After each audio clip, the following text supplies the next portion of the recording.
Assalamualaikum warahmatullahi wabarakatuh.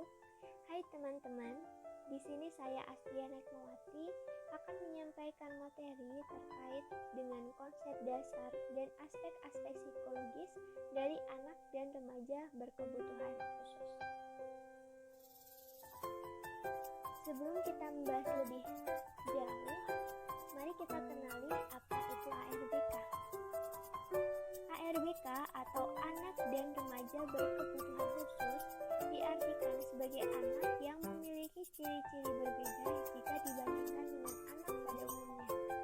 Anak dan remaja ini mengalami keterbatasan atau keluarbiasaan dari segi fisik, mental, intelektual, sosial maupun emosional, sehingga anak dan remaja ini memerlukan adanya layanan pendidikan yang sesuai dengan hambatan belajar dan juga perkembangannya. Untuk yang selanjutnya, kita akan bahas mengenai jenis anak remaja berkebutuhan khusus. Yang pertama, ada anak disabilitas penglihatan, yaitu anak yang mengalami gangguan gaya penglihatan berupa kebutaan menyeluruh atau kebutaan total, dan juga kebutaan sebagian atau low vision. Yang selanjutnya, yang nomor 2, ada anak disabilitas pendengaran, yaitu anak yang mengalami gangguan pendengaran, baik sebagian ataupun menyeluruh, dan biasanya memiliki hambatan dalam berbahasa dan juga berbicara. Yang ketiga, ada anak disabilitas intelektual, yaitu anak yang memiliki intelijensi yang signifikan berada di bawah rata-rata anak seusianya dan juga disertai dengan ketidakmampuan dalam adaptasi perilaku yang muncul dalam masa perkembangannya. Yang keempat, ada anak disabilitas fisik, yaitu anak yang mengalami gangguan gerak akibat dari kelumpuhan, tidak lengkapnya anggota badan, kelainan bentuk dan juga fungsi tubuh atau anggota gerak. Yang kelima, ada anak disabilitas sosial, yaitu anak yang memiliki masalah atau hambatan dalam mengendalikan emosi dan juga kontrol sosialnya, serta berperilaku menyimpang. Yang keenam, ada anak dengan gangguan pemusatan perhatian dan hiperaktivitas atau yang disebut dengan GPPH, dan juga Attention Deficit and Hyperactivity Disorder atau ADHD, yaitu anak yang mengalami gangguan perkembangan yang ditandai dengan sekumpulan masalah berupa gangguan pengendalian diri, masalah rentang atensi atau perhatian, hiperaktivitas dan impulsivitas yang menyebabkan kesulitan berperilaku, berpikir dan juga mengendalikan emosi. Yang ketujuh, ada anak dengan gangguan spektrum autisme atau Autism Spectrum Disorder, yaitu anak yang mengalami gangguan dalam 3 area dengan tingkatan yang berbeda-beda, yaitu kemampuan komunikasi dan interaksi sosial, serta pola-pola perilaku yang repetitif dan stereotip. Yang kedelapan, ada anak dengan gangguan ganda, yaitu anak yang memiliki 2 atau lebih gangguan sehingga diperlukan adanya pendampingan, layanan, pendidikan khusus, dan juga alat bantu belajar yang khusus. Yang kesembilan, ada anak lamban belajar atau slow learner, yaitu anak yang memiliki potensi intelektual sedikit di bawah rata-rata, tetapi belum termasuk gangguan mental. Mereka butuh waktu lama dan juga berulang-ulang untuk dapat menyelesaikan tugas-tugas akademik maupun non-akademik. Yang ke-10, ada anak dengan kesulitan belajar khusus atau specific learning disabilities, yaitu anak yang mengalami hambatan atau penyimpangan pada 1 atau lebih proses psikologis dasar berupa ketidakmampuan mendengar, berpikir, berbicara, membaca, menulis, mengeja dan juga berhitung. Yang ke-11, ada anak dengan gangguan kemampuan komunikasi, yaitu anak yang mengalami penyimpangan dalam bidang perkembangan bahasa, bicara, suara, irama, dan kelancaran dari usia rata-rata yang disebabkan oleh faktor fisik, psikologis, dan lingkungan, baik reseptif maupun ekspresif. Dan yang terakhir adalah anak dengan potensi kecerdasan atau bakat istimewa, yaitu anak yang memiliki skor intelijensi yang tinggi atau yang biasa disebut dengan gifted, atau mereka yang unggul dalam bidang-bidang khusus atau talent, seperti musik, seni, olahraga, dan juga kepemimpinan.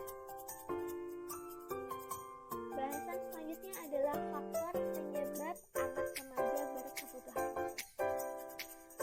Menurut Dr. Yulia Suharlila dan Hidayat, penyebab anak berkebutuhan khusus ini terjadi dalam beberapa periode kehidupan anak.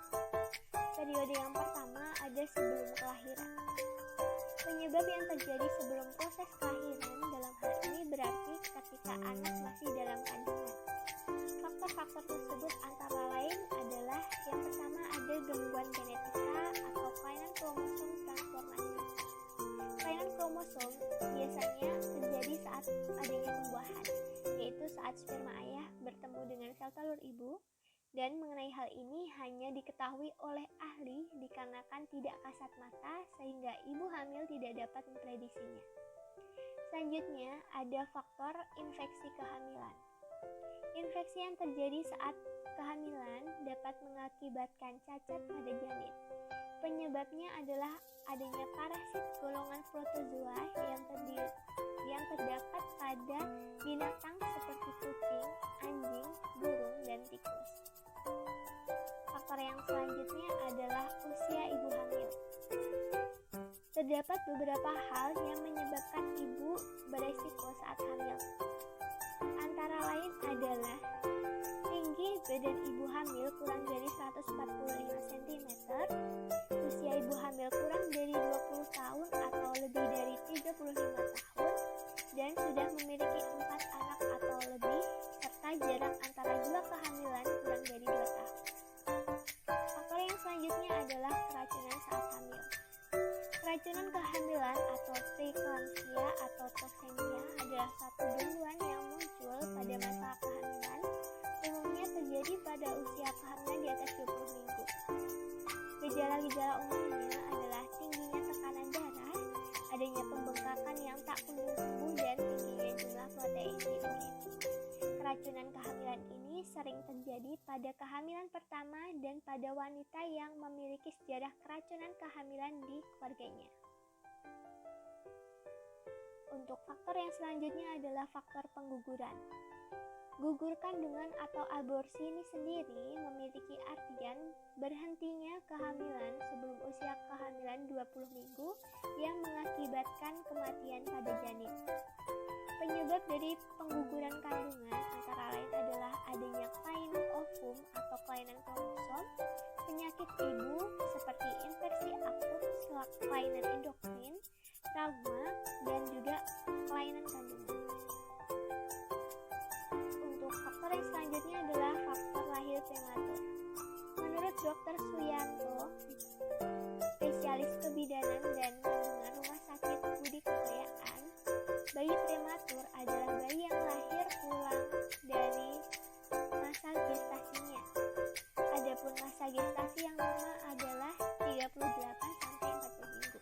Dengan demikian, bayi yang lahir sebelum masa gestasi itu dinamakan sebagai lahir prematur. Periode yang selanjutnya adalah selama proses kelahiran. Selama proses kelahiran ini memiliki beberapa faktor, yaitu proses kelahiran lama atau anoksia, prematur, dan juga kekurangan oksigen. Untuk selanjutnya ada kelahiran dengan alat bantu atau vakum. Vakum ini sendiri merupakan satu persalinan buatan dengan cara menghisap bayi agar keluar lebih cepat. Vakum ini dikhawatirkan dapat membuat kepala bayi ini terjepit sehingga akan terjadi kecelakaan otak atau gangguan pada otak. Dan selanjutnya ada kehamilan terlalu lama, yaitu lebih dari 40 minggu.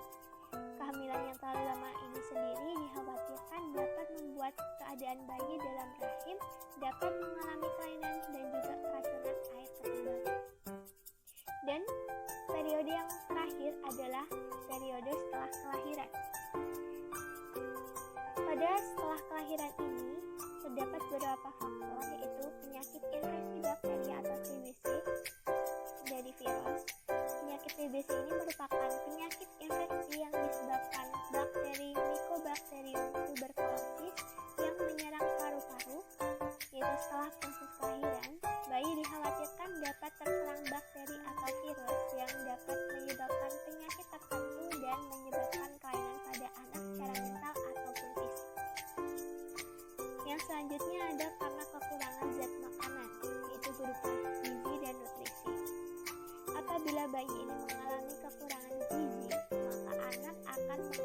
kelainan fisik, mental, bahkan perilaku.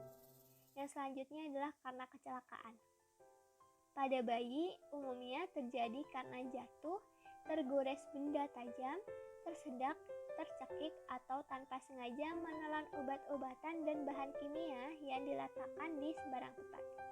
Dan yang terakhir ada keracunan.